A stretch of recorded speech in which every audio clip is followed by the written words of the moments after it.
जय श्री राम प्रिय दर्शकों, welcome back to my channel. हमारे चैनल में आप सभी लोगों का स्वागत है। प्रिय दर्शकों, आज मैं आपको बताऊंगा कि दीपावली का शुभ मुहूर्त और पूजन कैसे किया जाए। जी हाँ, शुभ मुहूर्त और पूजन जानने हेतु आप इस वीडियो को पूरा देखिएगा, तभी आपके समझ में आने वाला है। अगर बीच में स्किप कर देंगे तो पूजन आपकी अधूरी रह जाएगा। अधूरा ज्ञान विष के समान होता है। दर्शकों, यहाँ पर मैं आपको बताना चाहता हूँ, सबसे पहले आप पूजन मुहूर्त समझिए, उसके बाद मैं पूजन विधि की तरफ ले चलता हूँ। यहाँ पर पूजन मुहूर्त यह है कि आपको दीपावली पूजन, काफ़ी लोग कंफ्यूज हैं, 20 अक्टूबर को करें कि 21 अक्टूबर को करें।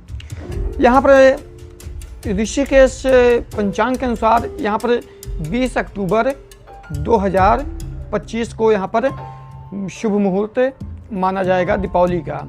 तो यहाँ पर 3 ही लग्न में यहाँ पर यह मुहूर्त होगा। देखिए, यह जो दीपावली पूजन होता है, यह पहला नंबर आप समझिएगा, प्रदोष काल में ही दीपावली पूजन विशेष होता है। दूसरा चीज़ ये समझिए कि किस किस लग्न में होता है। एक होता है वृषभ लग्न में, एक होता है सिंह लग्न में, एक होता है कुंभ लग्न में।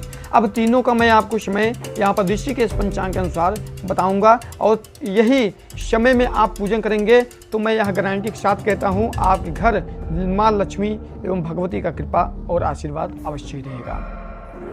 और साथ में वीडियो के एंड में मैं अचूक उपाय भी बताऊंगा, जो कि करने मात्र से जो भी दोष होगा लक्ष्मी का, वह भी समाप्त हो जाएगा।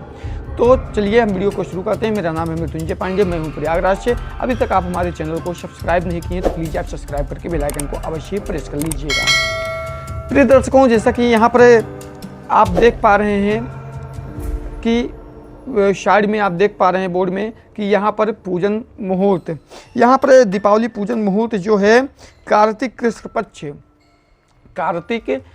पक्ष तिथि चतुर्दशी अर्थात तारीख 20 अक्टूबर 2025 यहाँ पर को दीपावली का शुभ पर्व, दीपावली का पूजन मुख्य काल प्रदोष काल में होता ही है। और यहाँ पर आप ध्यान दीजिएगा, यहाँ पर अतः वृषभ सिंह या कुंभ लग्न में पूजन किया हुआ बहुत ही सफल यहाँ पर होता है।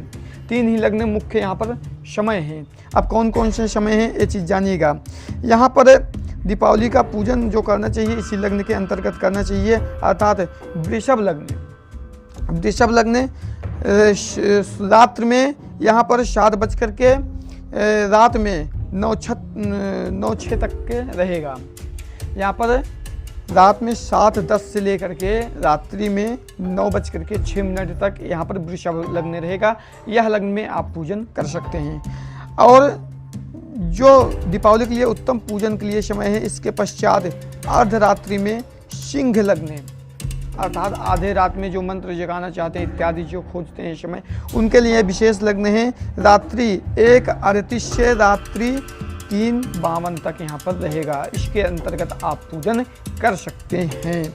तथा कुंभ लग्न, दिन में जिसके पास रात में समय नहीं, शाम में भी नहीं, दिन में अगर समय है तो कुंभ लग्न दिन में समय यहाँ पर दे रहा है। कब 2:56 से दिन में 4:05 तक, मध्य तक में भी गणेश कुबेर आदि देवताओं का पूजन किया जाना चाहिए। जी हाँ, यह रहा पूजन का मुहूर्त। हमें उम्मीद है आपकी समझ में आ गया होगा। अब मैं आपको बताऊंगा पूजन कैसे करें। यह थोड़ी सी वीडियो लंबी हो सकती है, लेकिन आप इस वीडियो को संपूर्ण देखेंगे तो आपका हर एक कंफ्यूज दूर हो जाएगा, हर एक कन्फ्यूजन दूर होने वाला है। तो इसी प्रकार यहाँ पर सबसे पहले लक्ष्मी गणेश जी का एक मूर्ति आप लाइए, और इसी प्रकार लक्ष्मी गणेश जी का मूर्ति ला करके आप अपने घर में रखिए। प्रसाद इत्यादि आप एकत्रित करिए, सामग्री आप एकत्रित करके लाइए। तो यहाँ पर मैं पूजन विधि बताऊंगा, इसी अनुसार आप समझिएगा सामग्री क्या क्या लगेगा। जैसे कि आप प्रातःकालीन यहाँ पर स्नान ध्यान कर लिए हैं, ठीक है। सायंकालीन भी पूजन का समय जो मुहूर्त बताएं, जिस मुहूर्त में आपको करना है उसी मुहूर्त के अंतर्गत आपको स्नान ध्यान करके अपना शुद्ध वस्त्र धारण करना है। आप अपने आसन पर बैठिए, गंगा जल को छिड़किए, उसके बाद यहाँ पर एक कलशा को स्थापित करिए। जी हाँ, एक कलशा में थोड़ा सा गंगा जल, उसके बाद जल, 5 गांठ हल्दी, उसके बाद थोड़ा सा रोली, उसके बाद आपको इसमें डालना है क्या, कमल गट्टा। जी हाँ, लक्ष्मी जी को सबसे प्रिय होता है कमल गट्टा, कमल का बीज होता है। आप जब दुकान पर जाएंगे वहाँ पर दे देंगे। तो यहाँ पर आप फोटो भी देख पा रहे होंगे। तो कमल गट्टे को भी आपको उसमें 5 पीस डालना है। उसके बाद आपको हल्दी डालना है, दूब डालना है, 5 रुपए का सिक्का डालना है और इसी प्रकार उसमें सुपारी और लौंग इलायची फूलदार 5-5 पीस डालना है। कलसा को विधिपूर्वक आम्र पल्लव से रखना है। उसके ऊपर पूर्ण पात्र रखना है चावल भर करके, चावल भी थोड़ा सूखी जल में डालना है। उसके बाद आपको खड़ा नारियल रखना है। अब यहाँ पर मेन पूजन स्टार्ट होता है और यह रहा कलसा और गले में कलसा में कलावा बांधना है। उसके बाद उसमें स्वास्तिक एवं उसके बाद शुभ लाभ भी लिख देना है या रिद्धि सिद्धि आप लिख सकते हैं। उसके बाद आपको क्या करना है, थोड़ा सा चावल का पुंज रख करके गौरी गणेश जी का जो मूर्ति है उसके सामने कलसा को स्थापित करिए। उसके बाद यहाँ पर दीप देवता को स्थापित करिए, एक दीपक का भी स्थान दीजिए कलसा के दाहिनी तरफ। जब गौरी गणेश कलश दीप देवता सब स्थापित हो जाएं तो आपको पवित्र होना है। उसके बाद पवित्र होने के बाद ध्यान रहे कि यहाँ पर यह सब कुछ स्थापित होने से पहले आपको लाल या पीला ही आसन रखना है, ये चीज़ ध्यान दीजिएगा। ठीक है, आपको पवित्र होना है। पवित्र होने के बाद 3 बार आचमन करना है, केशवाय नमः, माधवाय नमः, नारायणाय नमः।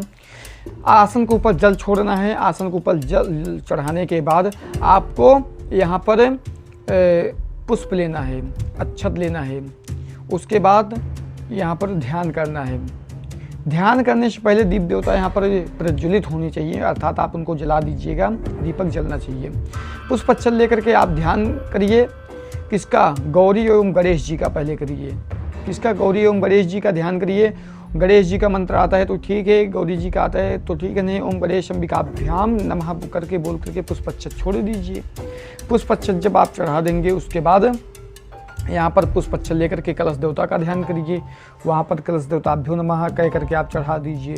उसके बाद पुष्प अच्छत लीजिए। आप किसका ध्यान करेंगे, दीप देवता का, कि हे प्रभु जो भी हमारे धन में वृद्धि रुकावट बन रही है, वृद्धि होने में जो भी हमारे जीवन में अंधकार हैं सबको समाप्त करके प्रकाश की ओर लाइए। उनका भी ध्यान करके दीप देवताभ्यो नमः पुष्प अच्छत चढ़ा दीजिए। अब यहाँ पर लाल पुष्प लेना है। उसके बाद आपको अच्छत लेना है। यहाँ पर मुख्य रूप से कुबेरादि, रिद्धि सिद्धि, गौरी गणेश इत्यादि जो आप मूर्ति लाए हैं, यहाँ पर लक्ष्मी जी और गणेश जी का उनका ध्यान करना है। विशेष जो प्रधान हैं उनका ध्यान करके आप वहीं पर अर्पित कर देना है। और साथ में एक कमल गट्टा ले लेंगे तो और भी अच्छा रहेगा, जो कि मैंने बताया जैसा फोटो में आप देख पाए थे अभी, वह कमल गट्टा आप ले लीजिएगा। जब कमल गट्टा आप ले लेंगे उसके बाद वहाँ पर चढ़ा देंगे चरणों के पास लक्ष्मी जी के। पुष्प अच्छत भी वहीं पे छोड़ दीजिए। अब उसके बाद आप पंचामृत बना लीजिए। दूध, दही, घी, मधु, शक्कर मिला करके पंचामृत से स्नान कराइए। उसके बाद यहाँ पर स्नान कराने के बाद आपको क्या करना है, आप शुद्ध जल से स्नान कराइए। ठीक है, और स्नान ध्यान कराने के बाद आपको वस्त्र इत्यादि जो आप लाए हैं उसको अर्पित करिए। वस्त्र पहना दीजिए। उसके बाद चंदन कराइए, रोली लगाइए। उसके बाद आपको फूल, माला, अक्षत इत्यादि अर्पित करना है। उसके बाद आपको यहाँ पर इत्र, सेंट इत्यादि हो तो अर्पित कर दीजिए। सिंदूर इत्यादि अर्पित कर दीजिए। उसके बाद आपको धूप जलाना है।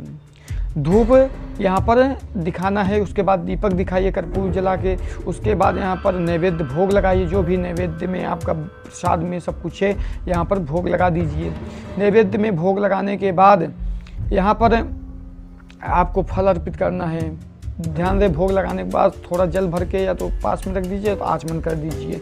उसके बाद जब आप फल अर्पित कर देंगे, पान, सुपारी, लौंग, इलायची अर्पित कर दीजिए। और यहाँ पर ध्यान देने योग्य बात है जो कि मैं उपाय के अभी लिए आपको बताया, यह लौंग इलायची 11 पीस होना चाहिए। साथ में यहाँ पर दक्षिणा भी होना चाहिए और सुपारी भी होना चाहिए, पान भी होना चाहिए। कमल गट्टा भी इसी के पास 11 पीस होना चाहिए। ये चीज़ मैं बताऊंगा लास्ट में क्या करना है। उसके बाद आप अर्पित कर दीजिए लक्ष्मी जी के पास। उसके बाद ये हो गया। अब उसके बाद आपको प्रार्थना करना है, प्रणाम करना है। उसके बाद प्रणाम करके यह कहना है कि हे देवी, हे माँ लक्ष्मी, अगर मेरे इस भक्त के द्वारा कोई गलती हुई हो, त्रुटि हुई हो तो क्षमा करिएगा। जाने अनजाने मेरा मनोरथ सिद्ध करिए और मेरे यहाँ यह पूजन जो हो रहा है इसको स्वीकार करिए। भाव अपने मन में रखिए। उसके बाद दाहिने हाथ में जल लेकर के घुमा करके छोड़ दीजिए। उसके बाद आपका पूजन संपन्न होता है। अब आपको क्या करना है, एक लाल कपड़ा यहाँ पर लेना है, उसमें कमल गट्टे को जो वह 11 पीस था यहाँ पर और भी रखना है। जो देवी के पास चढ़ाएं उसको अलग से रखिएगा और यहाँ पर भी जो है अलग से रखना है। 11 पीस कमल गट्टा रहना चाहिए, सुपारी 1 पीस रहना चाहिए, 5 रुपए का सिक्का होना चाहिए, 1 भरा नारियल होना चाहिए। और इसी के तदोपरांत जिस कामना हेतु आप यहाँ पर यह पोटली बना रहे हैं उसमें एक भोजपत्र में वह कामना लिख करके लाल स्याही से लिख करके उसी में डाल दीजिए और इसी प्रकार यह माँ के चरणों में स्थापित कर दीजिए। उसके बाद यहाँ पर अगर चांदी का लक्ष्मी गणेश जी हैं तो और सुंदर है, उसी में रख लीजिए। उसके बाद स्थापित कर दीजिए। स्थापित करने के बाद यहाँ पर वैसे ही पड़ा रहने दीजिए। जब पूजन हो जाए, सब कुछ हो जाए, आरती इत्यादि आप कर लीजिए, सब कुछ हो जाए, क्षमा प्रार्थना करके प्रसाद इत्यादि ग्रहण कर लीजिए। उसके बाद आप दूसरे दिन प्रातःकालीन रात भर वहीं पर रहने दीजिए। दूसरे दिन प्रातःकालीन आपको उसी मतलब कि जो वस्त्र में आप कमल गट्टा इत्यादि सामग्री रखे थे और जो देवी के चरणों पे चढ़ाए थे वह सब भी, पान को छोड़ करके बाकी सब वहीं पे उसी पोटली में रख करके उसको बांध लीजिए। थोड़ा सा चावल रख के बांध करके उसके बाद आपको अपने मस्तक पे लगा करके 7 बार घुमाना है और वह मंत्र बोलना है, ओम ऐं ह्रीं श्रीं महालक्ष्मी नमः। यह मंत्र बोल के घुमाना है।